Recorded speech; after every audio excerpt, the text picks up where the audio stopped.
Hello friends, welcome back to our channel. আশা করি তোমরা খুব ভালো আছো, আমরা খুব ভালো আছি।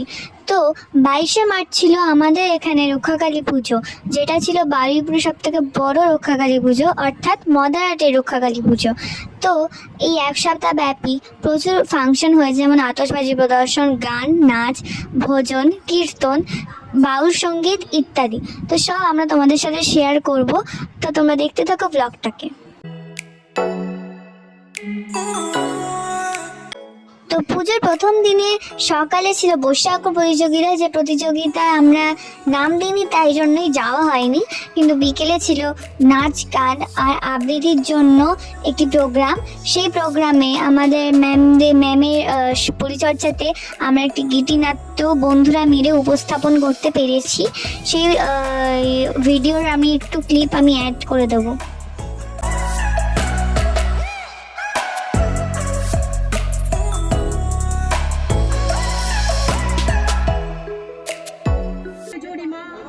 পলকে ভাগিল রূঢ় দ্বীপে আলোক লাগিল ক্ষমা সুন্দর চক্ষে। নগরের নটি চলে অভিসারে যৌবনে মদে মত্তা। অঙ্গে আচল শুনিল বরণ রুনু ঝুনু রবে বাজে আবরণ। সন্ন্যাসী গায়ে পড়িতে চরণ থামিল বাসব দত্তা। প্রদীপ ধরিয়া হেরিল তাহার নবীর গৌরকান্তি। সৌম সাহস তরুণ বয়ান করুণা কিরণে। তো এইভাবেই আমাদের সেই দিনের সন্ধ্যা কাটলো, আর বেশ মজাই হয়েছে আমাদের। তো এবার পরের দিনের ভিডিওর ক্লিপটা আমি অ্যাড করে দিচ্ছি। তো দ্বিতীয় দিন ছিল সবার মনোরঞ্জনের জন্য আধুনিক গান। অনেকজন সিঙ্গার এসে বিভিন্ন রকমের আধুনিক গান পরিবেশনা করেছিলেন। তো সেইগুলোর ক্লিপও আমি অ্যাড করে দেবো।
তৃতীয় দিন ছিল আমাদের এখানে আতশবাজি প্রদর্শনী এবং তুবড়ি প্রতিযোগিতা, যেখানে অনেকেই অংশগ্রহণ করেছিলেন এই তুবড়ি প্রতিযোগিতাতে।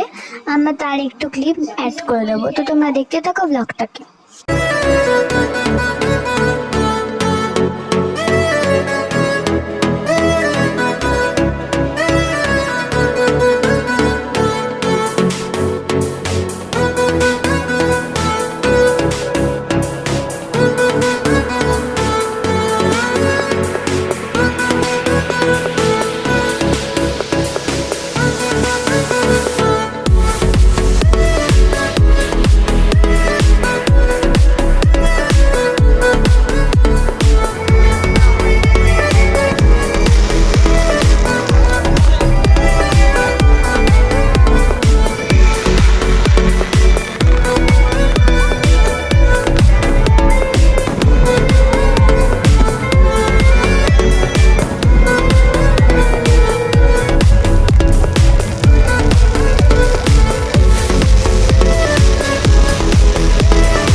আতশবাজি প্রদর্শনীর সঙ্গে ছিল স্যাক্সোফোন বাজানোর একটি অনুষ্ঠান।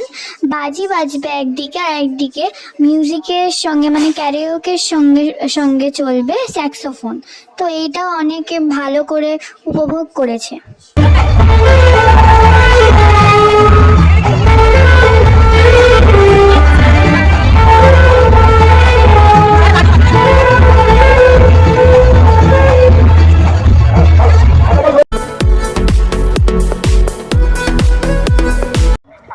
দিন 22শে মার্চ 2025, এই দিনে আমাদের এখানে রক্ষাকালী পুজো হয়েছে।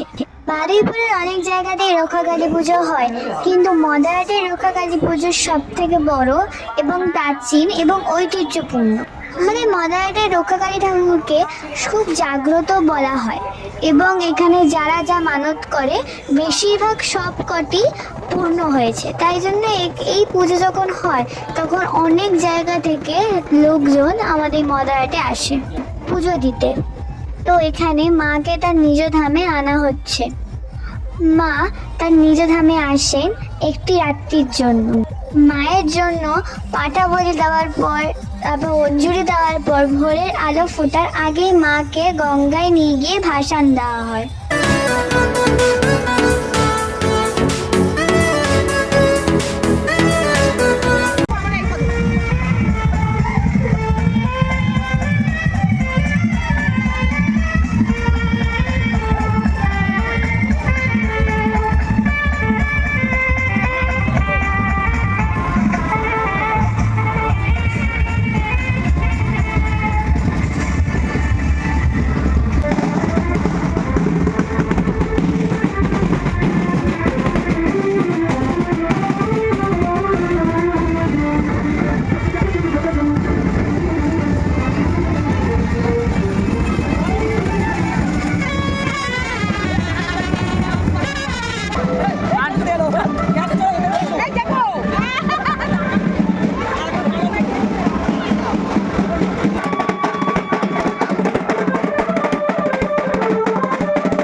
ঠাকুরকে নিজ ধামে নিয়ে যাওয়ার পর প্রচুর ভিড় হয়ে গেছিল। তোমরা দেখতেই পাচ্ছ এখানে মানে গলা যাচ্ছিল না, এতটাই ভিড় হয়ে গেছিল।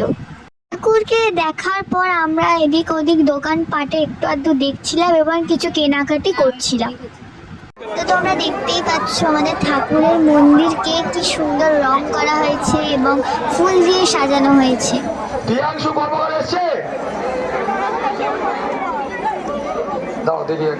আপনারা দেখতেই পাচ্ছ ঠাকুরকে কি সুন্দর লাগছে। ঠাকুরকে পুরো সোনার গয়নার মধ্যে দিয়ে মুড়ে দেওয়া হয়েছে।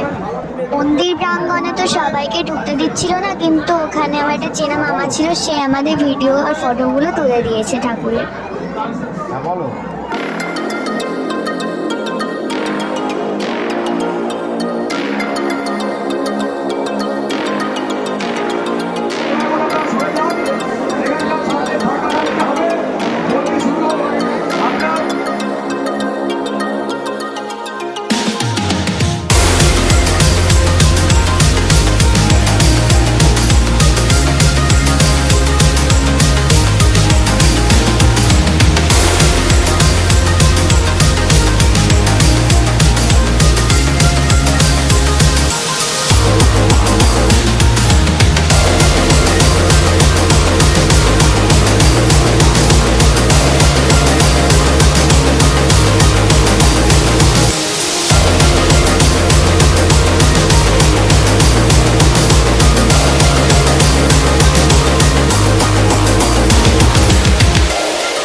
আমরা বাড়ি যাচ্ছিলাম, আবার বেরোচ্ছিলাম।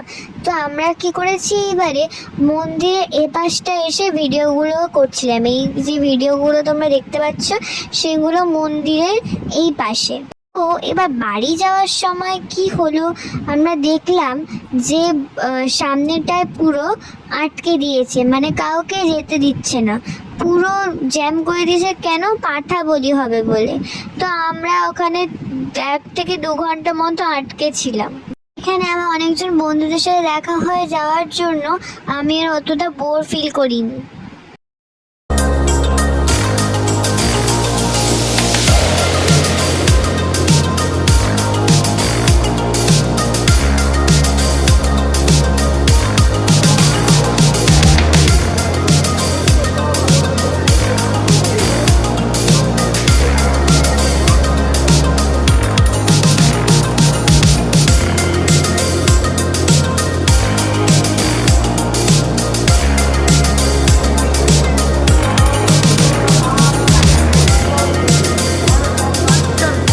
তো বন্ধুরা, আজকের ভিডিও এই পর্যন্তই। তো আপনাদের যদি ভালো লাগে ভিডিওটা, তো like, comment, share and subscribe করে দেবেন আমার চ্যানেলটাকে। তো আজকের মতো টাটা।